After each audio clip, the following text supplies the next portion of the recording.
night before Christmas, when all through the house not a creature was stirring, not even a mouse. The stockings were hung by the chimney with care, in hopes that St. Nicholas would be there. The children were nestled all snug in their beds, while visions of sugar plums danced in their heads, and Mama in her kerchief, and I in my cap, and just settled down for a long winter's nap.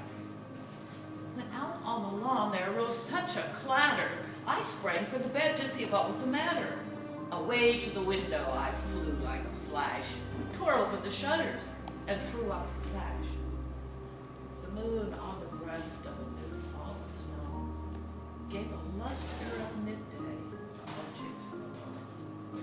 When, what to my wondering eyes should appear but a miniature sleigh and 8 tiny reindeer, with a little old driver so lively and quick, I knew in a moment it must be St. Nick.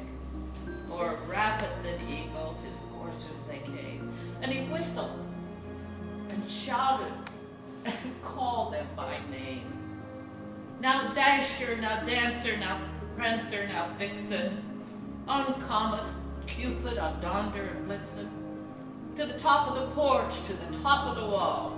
Now dash away all, as dry leaves that before the wild hurricane fly, when they meet with an obstacle, mount to the sky.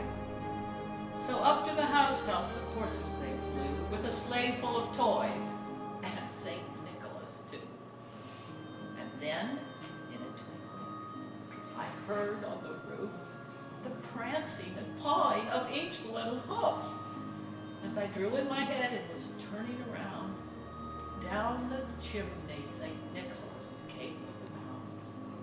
He was dressed all in fur with his head, from his head to his foot, and his clothes were all tarnished with ashes and soot.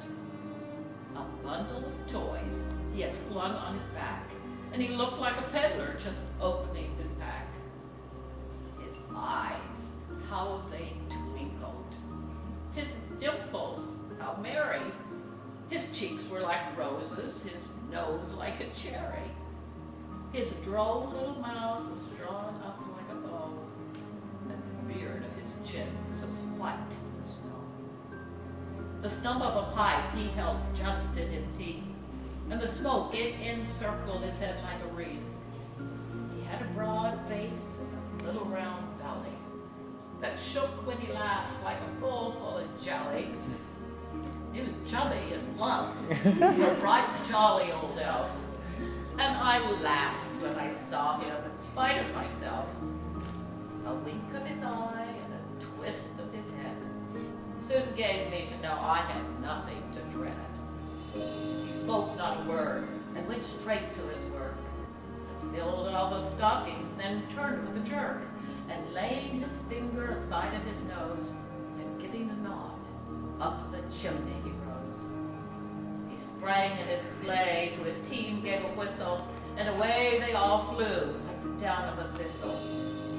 But I heard him exclaim, ere he drove out of sight, Merry Christmas to all, and to all the